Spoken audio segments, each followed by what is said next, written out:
Okay, so now we've got just less than half an hour to have a microphone wander around the room. I think like most of these things, I'll point to 2 or 3 people. If you could introduce yourself so our panelists know who you are and where you come from, if you come from somewhere. If it's a question, make it succinct. Oh, you might do. If it's a point, make it succinct. I do reserve the right to interrupt you in full flow if you're about to launch into 20-minute conversation. So let's have a show of hands, get a sense of it. Lots of hands. Okay. Can we start with 1, 2, 3? Okay. To your left. That's it. Just here. No, just here. Just here. Hi. Stand up. Is it on?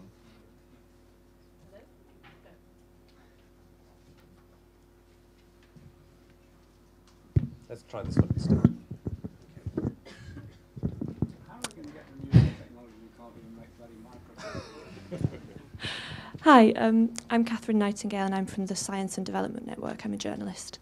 I see in the report that there's a whole chapter about climate smart technologies, and I'm just wondering, which particular technologies you're talking about, and did you suggest any mechanisms by which they could be provided to developing countries, or the incentives that could be given to them to take those up?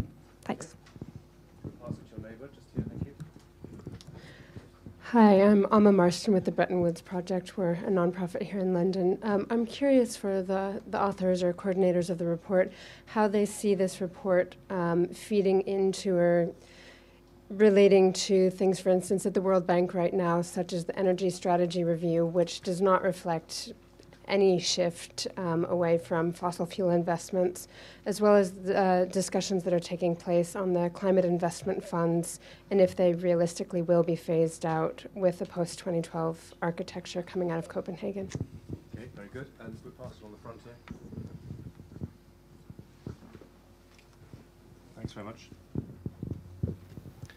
Thank you. Tom Sharman from ActionAid. My question is around the resources and the numbers you mentioned. Have you done any analysis on what proportion would be public resources? I note that the European Commission released a paper at the end of last week with much smaller numbers, so I'd be interested to hear what you think.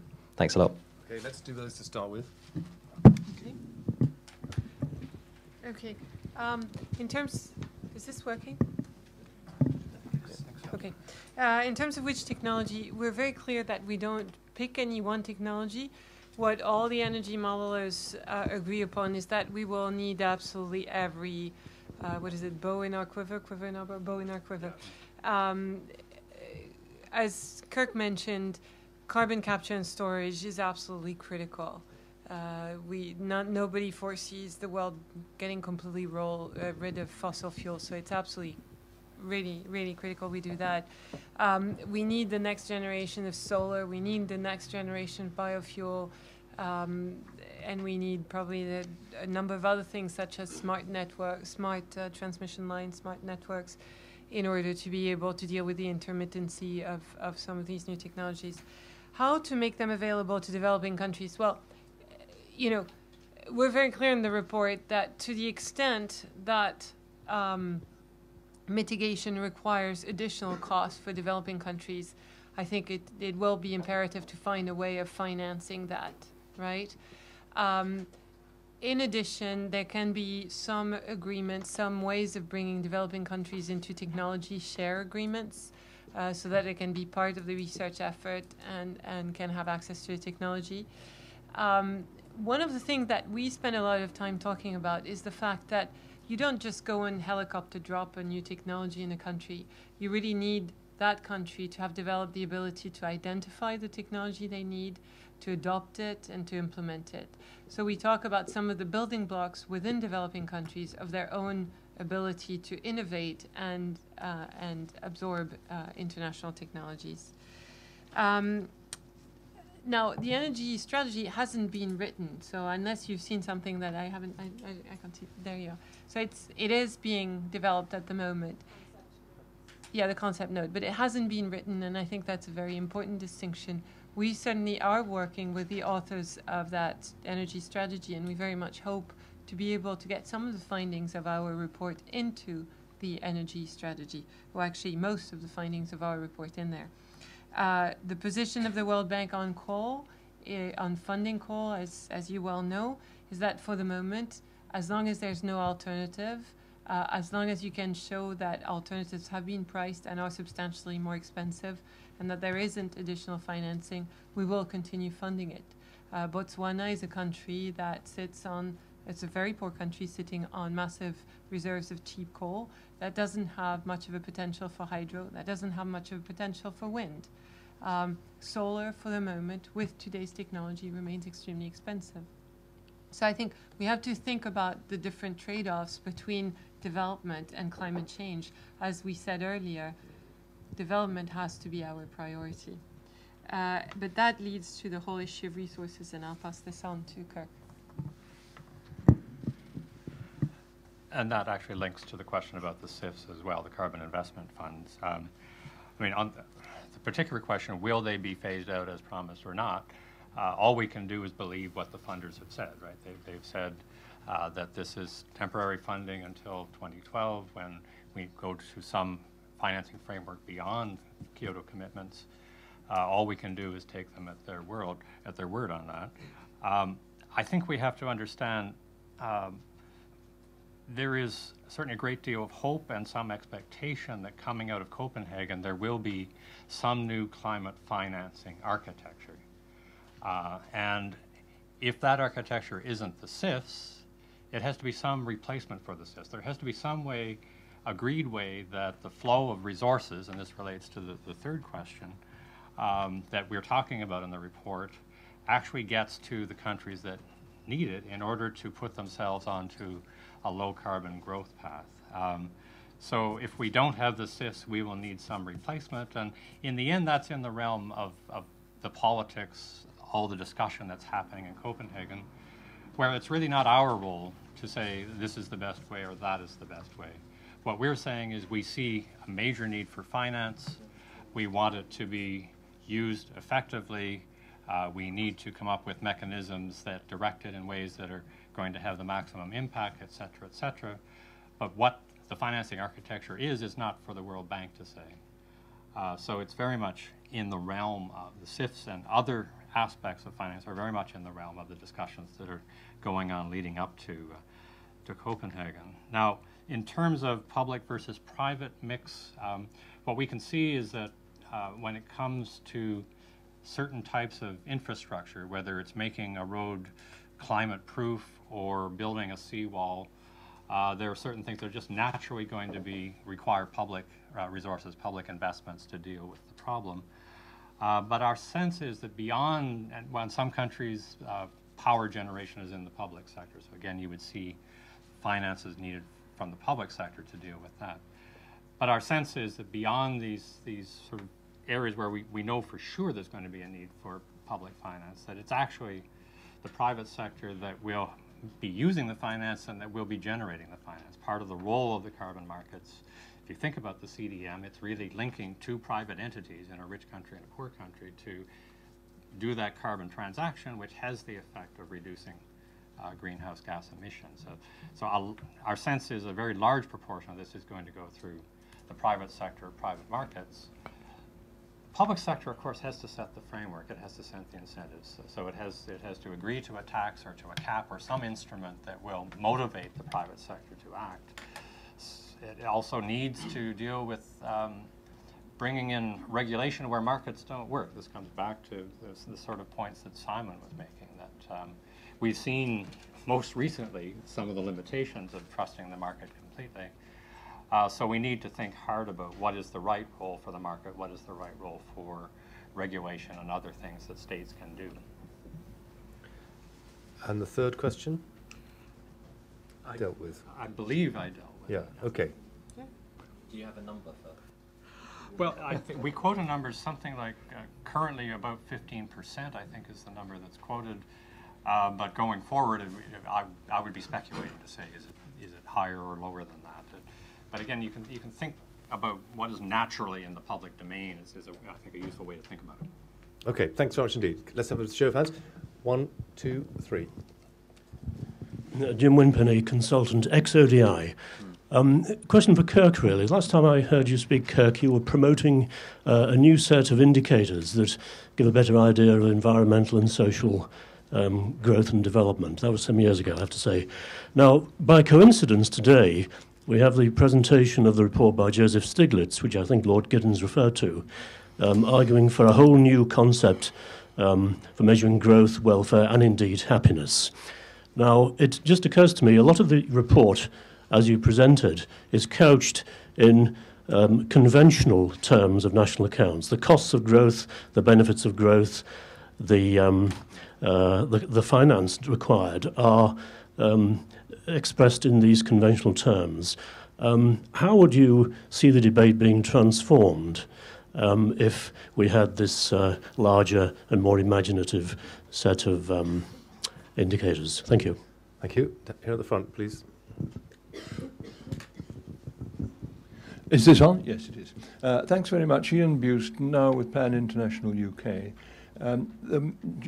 Tony mentioned population, and I think I noted a possible trend to relying on only one set of projections in what I saw here, figures going up to 1.45 billion, which of course would have later consequences as well. Have the WDR team considered the possibility of analysing this in terms of either lower or greater population growth? You would expect deforestation, for instance, and some of the desertification problems to be less. Okay, thank you. And over here. No, sorry, Sheila, over and behind you. Yes, I'm Stephen Cummins. I'm coordinator for the Health and Fragile States Network, and I was a co-author of the WDR 2004. So I appreciate the work you've had to do to put this together. My comment in question really has to do with whether fragile states will end up falling between this report and then the next report, because it seems to me that for the poorest and poorest governed countries, the impact of climate change will be both devastating economically, but also potentially politically in terms of state fragility. And in turn, talking about more resources to DRC or Nigeria or Nepal or a number of other fragile states seems to be completely out of the question in terms of them being effectively used. So I wondered, in terms of the capacity of state institutions and the potential negative impact of climate change on fragile states, have you done much work on that? Thank you very much indeed. If we can be as succinct as you can be in answering it, we might get one more go in. So. Do that first. I believe the first question was to me. On new indicators and the sorts of things that the Stiglitz Commission is talking about, we have been publishing now since 1999, indicators of that bring green accounting into the picture, that say how much have countries saved each year when you account for the fact that they've used up some of their natural resource base. And in fact, from day one, we have included a price for carbon, a cost of carbon emissions in those in that accounting. To give you a sense of is this big or small, we've started out with a very low carbon price, about $6 per ton of CO2, going back to research that was current at that point. That works out to about 0.5% of U.S. GDP. If you want to say what is the social cost of emitting that much CO2 by the United States, what's the damage to the world that's done, about 0.5% of U.S. GDP. So it's there. It's not small, but it's not huge. But let's think about a world where the carbon price, or where there's an agreement that the social cost of carbon is $50 a ton of CO2. Right? Then you're up to 4% of GDP as the value of the damage that emissions of CO2 by the United States are doing to the rest of the world.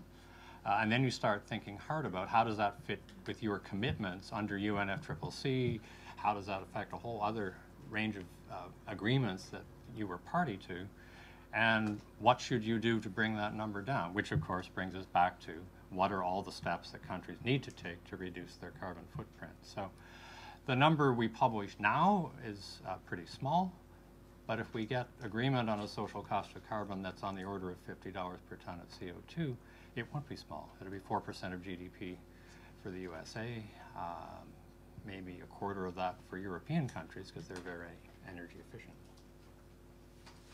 On the question of population, we completely agree that population is a very big part of the story. We did not go into it. That's one of the topics we decided not to explore because we did have to limit it, in part also because our understanding is that the UN agency that does the population projection is preparing a report on population and climate change. So we figured that would be covered. This said, we acknowledge the fact that this is a big part of the issue. On the health and fragile states, the question posed is very valid. We don't have a good answer to that. You may know that the new WDR that's just started is on fragile states, and we'll be looking at some of these questions and hopefully come up with some good answer of what are some of the alternative mechanisms that can be put in place. One of the things I could perhaps mention is, while we don't come up with a World Bank method or indicator of need to allocate adaptation resources across country. For adaptation, it's obviously a big question. How do you allocate it across country? One of the things that Kirk has worked on actually is to follow some of the IDA formula mechanism that try to account both for need but also for ability to absorb the resources. Okay, very good. If we could have 3 quick questions and 3 quick answers, we should be in time. Let's start with Sheila, who I bypassed last time. Thank you, Sheila Page, ODI. I wanted to ask about what happens if we don't have a can opener. In other words, the report assumes that either through totally efficient markets or presumably through a benevolent dictator, we do follow the smart pattern for investment. How do you ensure this? You draw the analogy with the WTO for S&D, but you don't really draw it for enforcement mechanisms. Do you envisage enforcement mechanisms, or do you envisage the enforcement mechanisms being for limits or for an agreed tax? And similarly, at the national level, you mention only civil society. What sort of hard law, as opposed to the soft law which you stressed, can you have to ensure that any commitments remain commitments for the century that you would need them? Thank you. Gentleman behind you, Sheila. One row back. No, one straight back. That's it. Right. There. Oh, sorry. I am sorry. You're right. Thanks. Neil Adger from the Tyndall Centre. Thanks, Marianne and Kirk, for really compelling arguments and important arguments. They are all economic arguments, and I'll just make 2 quick points for you and to your reaction to these. First of all, I would say that we can't choose economically between 2 and 5 degrees C. 5 degrees C transforms the world, transforms the biogeography of the world, and in my mind it would be the end of development. And secondly, I think individuals are going to experience climate change in ways other than economic, through impacts on their cultural heritage and their risk of displacement, their identity. And I think these are going to play in the politics, both domestically around the world and internationally, and much more so. So I think you make compelling arguments. I think these other arguments are equally compelling, and perhaps more so as we go through time. Okay, very good. And here, 1 row forward. Thank you. Thank you. Andrew Scott from Practical Action. I was going to ask a question about the role of the private sector, but the bigger question to me seems to be the points about inertia that the WDR team raised. And I'm sitting here listening to questions about, we must think about this, we must look at that, we must research something else. We've got to change our social norms, we've got to make politics non-partisan. And the question I'm asking is how is all this going to come about within the timescales that are facing us? And so maybe the question for the WDR team, recognizing that this is not necessarily an explicit policy prescription, is what does the World Bank see as its role in bringing about this change in inertia? Very good. Thank you very much indeed. Okay, maybe I should highlight the fact that Neil Adger is one of our advisors, so he's partly to blame for some of this. But obviously, so let me just pick up on Neil's point.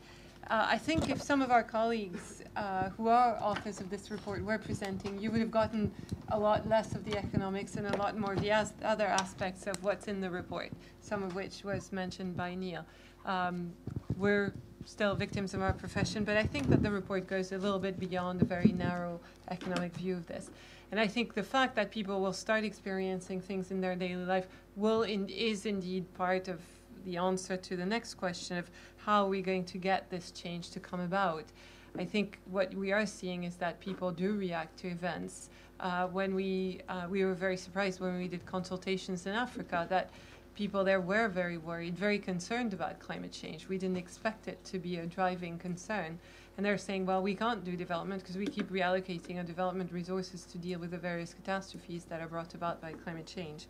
You know, how will we get these changes to come about in the needed timescale? One of the things that perhaps we're not very clear about in the presentation we talk about the ideal solution. In the report, we talk about some of the, you know, it's very likely, for example, that developing countries aren't going to jump in immediately and, you know, start acting on or commit to particular goals. So one of the things that we look at is, you know, how feasible is it to still get to 2 degrees centigrade if we can't get developing countries to act immediately? And what we find is that it's still possible. It just costs more, right? I mean, there are limits to how much delay you can have, but it is possible to get somewhere. The costs will be higher, and most likely what will happen is that we will bumble forward towards probably not optimal solution, but our hope is that we will get somewhere, some part of the way there. As to the role of the World Bank, I think we have several roles to play. You know, we talk about this climate smart development, robust decision making. One of the things that we're very keen on doing is to try to start introducing this in the way that the World Bank designs projects. Our funding is actually a small part of overall development funding, but I think we can have quite a lot of influence on, you know, how do you think about projects? What kind of economic analysis do you do for projects? Bringing that both to countries and working with other development institutions. On adaptation more generally, I think we can do quite a lot in terms of highlighting the need to do more and so on and so forth. On mitigation, again, we can catalyze. We can help with some of the funds that we have and that we can bring about. We can help catalyze some actions. And there, I think we can have some certain amount of influence. And then we can use the bully pulpit. I mean, many of you are here not because of us, but because it is the World Bank writing a report on climate change.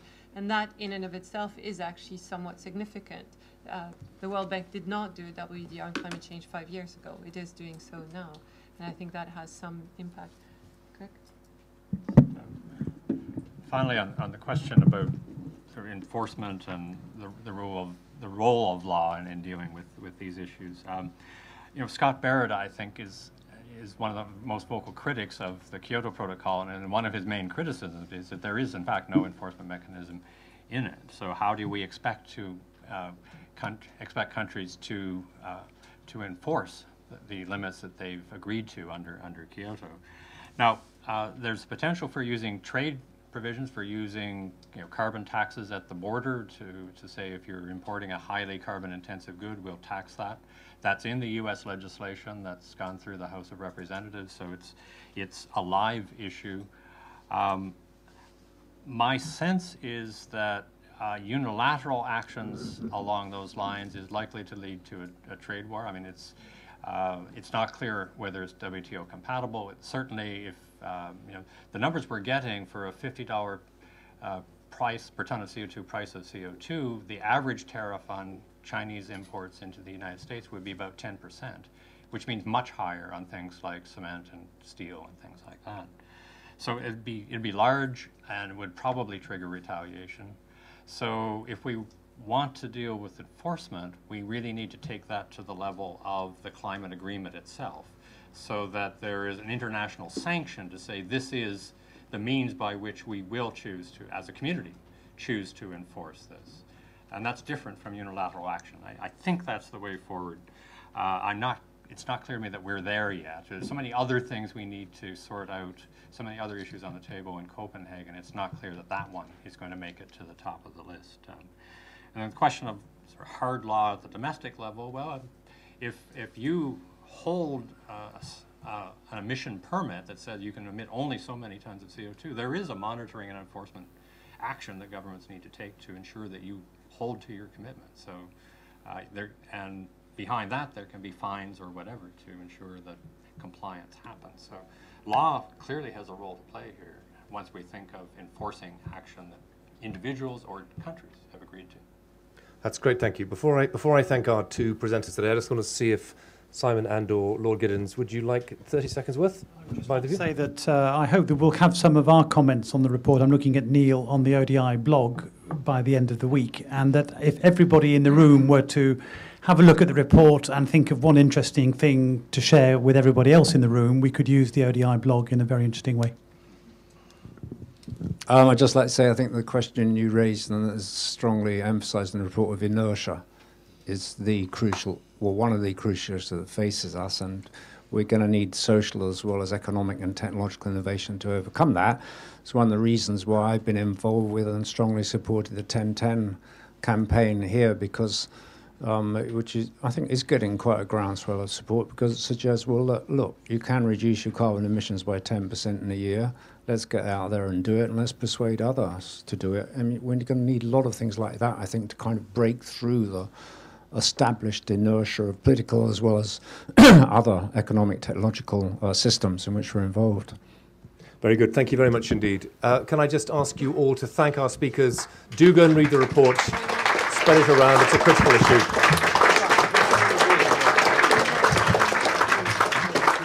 To remind you that the embargo for this report is tomorrow 3 p.m. Please do then make sure everybody reads it. Thanks. Bye.